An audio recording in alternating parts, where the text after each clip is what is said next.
Some of the polling that came out this week is not favorable for Donald J. Trump.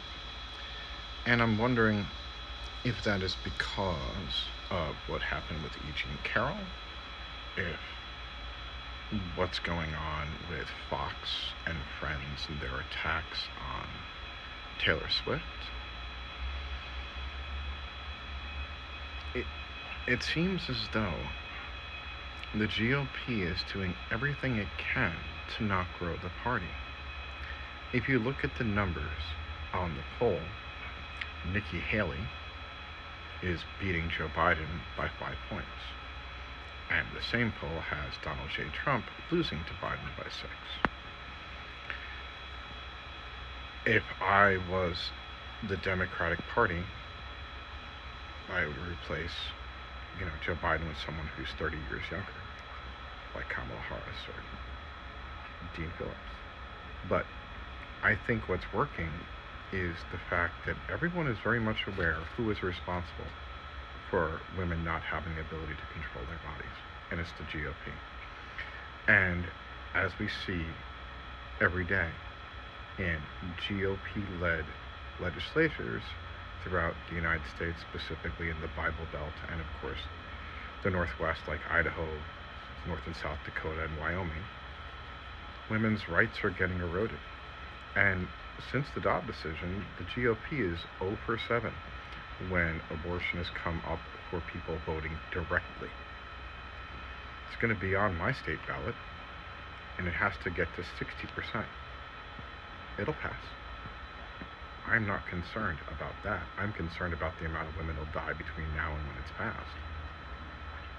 I'm concerned about the GOP doing what they're doing in Ohio, trying to make sure that even though the people said with their will they want abortion as part of the Constitution, the GOP is trying to circumvent that.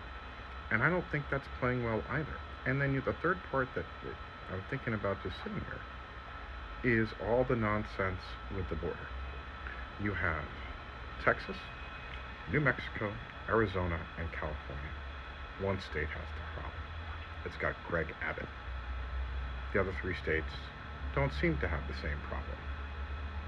Now, Texas has a larger border, but it also has a much more aggressive governor. 25% of the states are having a problem, and that 25% happens to be controlled by the GOP. Maybe that's not a coincidence. Maybe the attacks on women and female sovereignty have not helped the GOP. Maybe the stupid attacks on Taylor Swift are not helping the GOP because it's attacks on women. It's not bad enough that you've taken away sovereignty. This is a successful woman and you're berating her. And this is something that many women, they share with their daughters. They like Taylor Swift. And there you are. And there's your husband railing against Taylor. Oh, God damn, she's on the TV again. Just a little misogyny 101. Wonder why the GOP is going to lose? Here's your answer. Every girl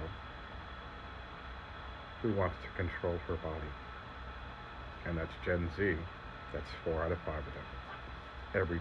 Every child in Gen Z has done countless active shooter drills, and some of them have actually had to deal with active shooters.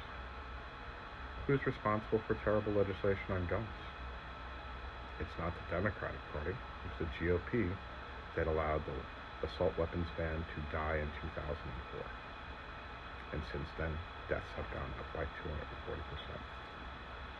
Dead children, attacks on what they deem to be entitlements, which we pay into, moving the age of retirement up, according to Nikki Haley. These things are not going to win you young voters. We could eliminate and cover all of the spending if we eliminated the 2004 and 2017 tax cuts that are corporate taxes, and actually double the amount of IRS agents. We've already gotten $500 million this month from the IRS, from people that were delinquent. They're going after people like Google next. Go after the corporations that have been fucking us. Rape and pillage them. I don't care about their portfolio. I don't want to have to worry about not having Social Security when I retire. The GOP What have they done to help you recently? Please remember to vote true and vote blue.